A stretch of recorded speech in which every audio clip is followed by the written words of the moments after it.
Hello guys, hello water sign, hello Pisces, Scorpio, and Cancer. Welcome dito sa aking channel, Kapalaran 888. Welcome guys. Alamin natin ang daily tarot reading nyo ngayong Lunes. Ito ay general reading, so pwede kang makaresonate. Gamitin mo ang iyong intuition. Water sign, Pisces, Scorpio, and Cancer. Kunin muna natin lahat ng energy, lahat ng mensahe na gustong iparating sa'yo ng ating baraha. Okay. Water sign, Pisces, Scorpio, Cancer.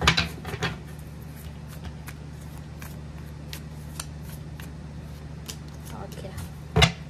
Okay, so meron kang 6 cards dito. So, first 2 cards natin is from your angels and spiritual helpers card to. Pisces, Scorpio, and Cancer. Sinasabi ng baraha sa'yo dito na posibleng marami kang pets or may balak siguro kayong bumili ng aso, ng pusa, or kano pa man. Or siguro may mga pinaglalaban kayo tungkol sa animals. So, siguro mga animals yung nagiging parang source of sadness mo sa araw na ito. Pwedeng may sakit yung inaalagaan mo or may nangyaring hindi maganda sa animals na to or kung sino man na or ano man dito na animals na related dito.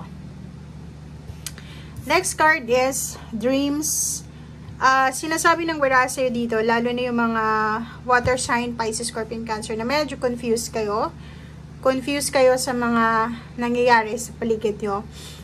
Sinasabi ng baraha sa'yo na huwag kang ma-disappoint, huwag kang mag-alala, magtiwala ka sa sarili mo, isipin mo na lahat ng nangyayari dito sa mundo ay may dahilan. Magtiwala ka na ikaw ay guided, protected ng ating universe, ng ating Panginoon, and lahat ng mga gusto mo sa buhay, mamamanifest mo yan. Okay? Next card is dietary change and affirmation.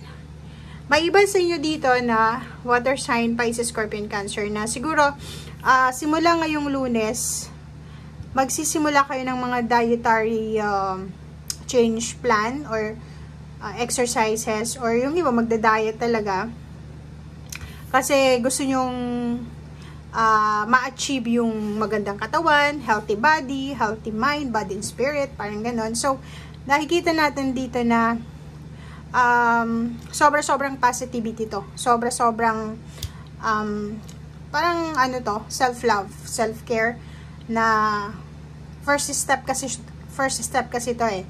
So, parang ang araw na ito is i-google mo siya para sa sarili mo, para sa improvement ng sarili mo, ng health, lahat ng areas, mental health, physical health, financial, or spiritual health. Okay? And yun, be positive sa araw na ito para lahat ng dreams mo, lahat ng desire mo ay ma-attract mo. So, use positive affirmation or be positive. Okay? Iwasan nating maging negative. Nandito si Angel of Love. If ever man, may manliligaw ka ba or nililigawan? Kasi, pwedeng hindi ka makapag-desisyon sa mga choices mo. It's either work, it's either relationship, or it's either any choices, decision, or kano pa man siya. Nakikita ko siya dito, dalawa siya. It's either left or right, nasa crossroad ka, hindi mo alam kung ano ang gagawin mo. Pwedeng love life siya, pwedeng trabaho, pwedeng career, pwedeng travel, pwedeng spiritual. Kung ano man to na pinagpipilian mo, sinasabi ng barahan na huwag kang masyadong ma-stress. Kailangan mong pag-isipan, kailangan mong timbangin, kailangan mong ayusin ang decision making mo. Huwag kang gagawa ng desisyon na mabilis. Huwag kang gagawa ng desisyon na pwede mong pagsisihan. Okay?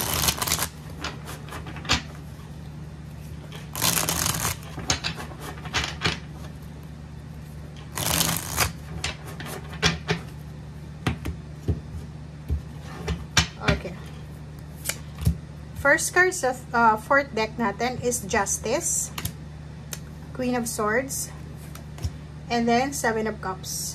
Wow, choices. So, nakikita ko sa'yo dito na ang focus mo sa araw na ito is posibleng stability, balance, hustisya, karmic justice, or kung ano pa man. Pwedeng marami kang choices sa relationship. Parang, ang nakikita ko sa water sign ngayon is, hindi nyo alam kung sino yung mga taong kaharap nyo. Hindi nyo alam kung totoo ba sila or fake sila sa harapan nyo. Or parang, nakikita ko siya ngayon na binibigyan ka ng universe ng choice, ng option, or ng clarity, ng liwanag, ng enlightenment na wag ka nang magpaloko pa. Parang ganon. So, sinasabi ng baraha na focus ka sa mga kausap mo sa ngayon. Focus ka sa mga taong parang pakiramdam mo, kakampi mo sila, pero end of the day, mga trader sila. Parang alam mo yun. So, kasi itong justice card is a karmic justice to. Sabihin man natin na, okay, hinahayaan mo lang sila na gumawa sa'yo ng masama, kasi yung good karma naman is sa'yo. Pero, dito sa barahang to, may 7 of Cups, may choice ka daw eh. May choice ka, may option ka na putulin, pigilan, ang mga taong ito na makipag-communicate sa'yo or magkaroon sa'yo ng relationship. Okay? Okay, 3 of Wands and 2 of Pentacles. Nakikita ko sa'yo dito, merong water sign, Pisces, Scorpion, Cancer na naghihintay ng pera. Pwedeng nag-iipon siya ng pera, or pwedeng siya ay hahanap ng trabaho, or pwedeng siya ay naghihintay ng mga lump sum, inheritance, or kung ano man siya na pera. Okay, and nandito yung Queen and King of Swords. Focus ka sa kung ano tong hinihintay mo. Focus ka sa sarili mo, focus ka sa goals mo, para makuha mo talaga kung ano ito. Okay, wag mong wag kang ma-distract sa mga tao sa paligid mo. And yun, maging wise ka, wag kang magtitiwala agad-agad. Especially yung mga taong kausap mo na palaging may dalang chismis sa'yo, wag kang magtitiwala sa kanila kasi after nilang i-chismis yung taong yun sa'yo, ikaw naman ang i-chismis nila. Okay? So, 3 of Pentacles. Nakikita natin dito guys na pwedeng may mag-offer sa'yo ng business partnership, may mag-offer sa'yo ng collaboration, may mag-offer sa'yo ng kung ano man na attachment. Ingat-ingat ka, okay? Protect yourself, lalo na kung may mga contract signing, pera, or kung ano pa man, basta bantayan mo. Protect yourself. 7 of Wands, protect yourself, protect your position, protect your love, protect your money, or protect your peace of mind, or kung ano man to na kailangan mong proteksyonan. Okay?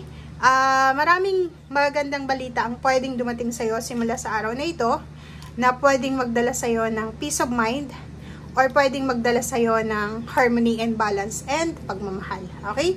Thank you guys, and see you again. Bye!